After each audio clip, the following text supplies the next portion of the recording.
है, अष्ट देवों की लिस्ट में आने की पहचान बताई। स्त्री और पुरुष की बात नहीं, आत्मिक स्थिति बनाने की बात है। जो आत्मिक स्थिति, चाहे स्त्री चोला हो चाहे पुरुष चोले वाला, जो पहले स्थिति बना ले तो वो अष्टदेव की लिस्ट में आ जाता है। दूसरा प्रूफ पॉइंट, सभी धर्मों के पूर्वज अष्टदेवों की लिस्ट में आते हैं। VCD में बोला, कोई थमाने के निमित्त बनेंगे, कोई गिराने वाले। गिराने वाले गद्दियों पर बैठे हुए गद्दी नशीन धर्मगुरु होते हैं और गिरने वाले भगत होते हैं। इन महावाक्यों से साबित हो रहा है कि अष्टदेव 8 व्यक्तियों का संगठन मात्र नहीं है, आध्यात्मिक ज्ञान है, मन बुद्धि रूपी आत्मा के अंदर की पढ़ाई। तो स्थूल संगठन को नहीं बल्कि ज्ञान योग के आधार पर संगठित होने की क्षमता को महत्व देना है, क्योंकि लिस्ट माना होता है श्रेणी अथवा कैटेगरी। अब श्रेणी तो अलग अलग प्रकार की होती है, देवभानियों की लिस्ट अलग, आत्माभिमानी की लिस्ट अलग। उस लिस्ट में जितनी भी संख्या आ जाए गिनती की बात नहीं है, क्योंकि गिनती और नंबरिंग तो द्वैतवाद में होता है। ये तो ईश्वरीय ज्ञान है, शाश्वत ज्ञान, अद्वैत सत्य का ज्ञान। यहाँ नंबरिंग नहीं हो सकती है। इसीलिए मुरली में बोल दिया है, जिसकी ऐसी स्टेज बनी होगी वो अष्ट देवों की लिस्ट में आते रहेंगे। माना कि वो पर्टिकुलर श्रेणी जिसका एक पैमाना है, एक लेवल है, जिन्होंने वो क्रॉस कर लिया वही उस लिस्ट में आ जाएंगे। तो आप समझते हैं अष्टदेव हैं क्या। अष्टदेव जैसा कि नाम से ही साबित हो रहा है, देव माना देने वाला। मुरली में बोला अष्टदेव आत्मा है, शरीर नहीं। माना मन बुद्धि रूपी आत्मा की देने की वो स्थिति जिसमें 8 प्रकार की शक्तियों के संगठित सहयोग रहता है, तभी देने की स्थिति बनती है। क्योंकि देना तभी हो सकता है जब ज्ञान योग से भरपूर हो, पूर्णता के आधार पर ही देना हो सकता है। आध्यात्म में अष्टदेवों को अलग नहीं कर सकते हैं, उनको संगठित रूप में ही समझा जा सकता है। जैसे 5 पांडव संगठित हैं तब पांडव कहलाते हैं, ऐसे ही अष्टदेव संगठित हैं तो अष्टदेव कहे जाते हैं। छोटी सी राजधानी, अष्टदेव संगठित रूप में ही प्रत्यक्ष होते हैं। मुरली का पॉइंट है, अनेक धर्मों को भस्म करने के लिए संगठन का सहयोग चाहिए। ऐसे ही संगठन का सहयोग चाहिए जो पक्के आत्मिक स्थिति में स्थित रहने वाले हों। उनमें पास विद ऑनर को चुना जाता है पहले, और वो स्थिति तब आती है जब ज्ञान की संपन्नता होती है, मनन चिंतन मंथन करके परम सत्य के आधार पर। जब मन बुद्धि रूपी आत्मा अपने सार को, अपने कारण रूपी बीज को, अपने बाप को पहचान लेती है, अपने अस्तित्व के कारण को पहचान लेती है, तब वो अपनी केंद्रीय स्थिति, मूल स्थिति में टिक जाती है, तो निराधार बन जाती है। इसीलिए अष्टदेव स्थूल व्यक्तियों के संगठन की बात नहीं, उस लिस्ट अथवा श्रेणी की बात है जिसके पैमाने को क्रॉस करके ही वो पद मिल सकता है। अष्टदेव की परिभाषा में अभी तक जो देहभान का पर्दा पड़ा हुआ था, वो पर्दा अब उठ जाता है, जैसे पर्दाफाश हो जाता है ज्ञान की गुहिता को जब पकड़ते हैं तब। इसीलिए शंकर के सर के ऊपर जूड़े में अष्टदेव के रूप में 8 मन के विराजमान रहते हैं, जो शंकर के चरित्र को चरितार्थ करते हैं। शंकर चित्र नहीं है, चरित्र है। सत्य के आधार पर मनन चिंतन मंथन की ऊंचे से ऊंची स्थिति है। लौकिक दुनिया के एक उदाहरण से समझते हैं। जैसे लौकिक दुनिया में एग्ज़ाम होते हैं, IIT के एग्ज़ाम की अलग तैयारी, डॉक्टरी के एग्ज़ाम की अलग, वकील के एग्ज़ाम की अलग पढ़ाई, अलग तरह के पेपर। उन एग्ज़ाम को जो भी क्लियर कर लेता है तो वो डॉक्टर, इंजीनियर, वकील कहलाता है। और जब वो बन जाता है तो अपने मुंह से उसको कहना नहीं पड़ता है।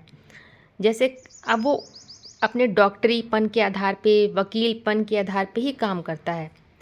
जैसे किसी स्कूल में, कॉलेज में विद्यार्थियों को सफलता की लिस्ट बाद में निकाली जाती है कि हाँ डॉक्टर की लिस्ट में इतने आए, इंजीनियर की लिस्ट में इतने आए। ऐसे ही अध्यात्म की वो लिस्ट है और उस लिस्ट का एक पैमाना है। तो वो पैमाने को जिसने क्रॉस कर लिया, संख्या की बात नहीं है, वो अष्टदेव की लिस्ट में आ सकते हैं। VCD 297 का महावाक्य है कि पांडव गवर्नमेंट गुप्त है, गुप्त पंडा बाप को मानते हैं। पांडव भी गुप्त, पंडा भी गुप्त, प्रत्यक्ष नहीं है।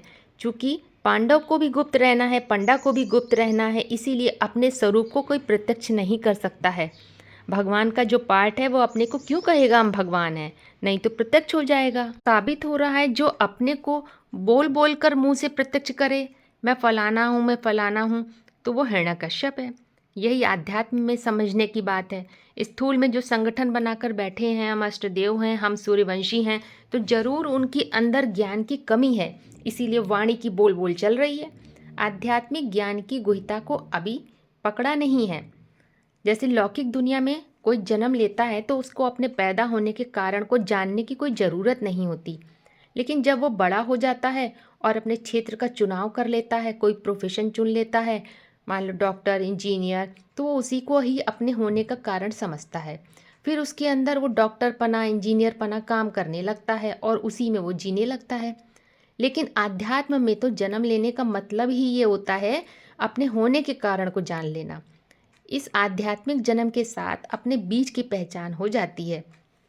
जैसे आम के बीज को पता चल जाए मैं आम का बीज हूँ, तो अब वो जो भी काम करेगा अपने मीठेपन के आधार पे, उसके दृष्टिकोण से, इमली या करेले के दृष्टिकोण से नहीं। जब तक इमली को अपने इमली होने का नहीं पता था, तब तक वो आम के गुणों से आकर्षित होता था, उसके मीठेपन से आकर्षित हो जाता था। लेकिन जैसे ही उसको अपने होने के कारण का पता चलता है, अपनी केंद्रीय सत्य का पता चलता है, तो वो उससे जुड़ जाता है। अब उसको आम के मीठेपन से कोई मतलब नहीं, अब वह प्रभावित नहीं हो सकता है पर से, क्योंकि अब उसको स्वधर्म का पता चल गया। तो बाकी जितने धर्म हैं सब उसके लिए पर माना प्रकृति के साबित हो जाते हैं। इसीलिए बोला अष्टदेवों की पहली पहचान नष्टो मोहा स्मृति लब्धा, क्योंकि अपने स्वरूप में टिकने पर उस परम सत्य से प्रेम हो जाता है तो सारी दुनिया से मोह नष्ट हो जाता है।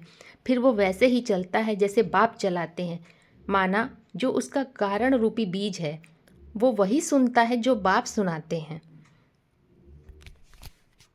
आध्यात्मिक हमें प्रैक्टिकल अंतर चेतना से जोड़ना सिखाता है, क्योंकि हम आज जो नाम रूप से दुनिया में हैं कल नहीं होंगे। जब इस बात पर पूर्ण निश्चय विश्वास हो जाता है तो हम केवल आज के लिए नहीं जीते हैं, जन्म जन्मांतर अपनी एग्जिस्टेंस बनाए रखने की तैयारी करते हैं और ऐसी अपने अस्तित्व को बरकरार रखने की तैयारी करते हैं, जिसका नाम दिया है नारायण, जिसकी कभी हार नहीं होती, निरंतर ज्ञान जल में रमण करने की ऐसी स्थिति है। अब ये कोई चिल्ला चिल्ला कर बताने की बात नहीं, स्थूल में प्रूफ करने की बात नहीं है, बल्कि इस बात का प्रैक्टिकल नशा बुद्धि में सेट हो जाता है। तो साबित हो जाता है कि अष्टदेव 8 व्यक्तियों के संगठन की बात नहीं, बल्कि मन बुद्धि रूपी आत्मा के अपने केंद्रीय स्थिति में टिकने से उसमें अष्ट शक्तियाँ संगठित रूप से कार्य करने लगती हैं, जिसमें 3 मुख्य शक्तियाँ हैं, परक शक्ति, निर्णय शक्ति, संस्कार शक्ति, जिनके आधार पर बीज रूप आत्मा अपने झाड़ से, अपने संसार से मोह उसका नष्ट हो जाता है और वो अपने झाड़ से डिटैच हो जाता है, माना स्मृति लब्धा। बीज रूप आत्मा ने जब अपने मैंपन को असीम सत्य से कनेक्ट कर लिया, तब उसकी संगठित शक्तियाँ काम करती हैं योग के रूप में और ज्ञान पीछे हो जाता है। यही है अष्टदेवों का पर्दाफाश, माना देह भान की परिभाषा का पर्दा उठाने का समय अब आ गया।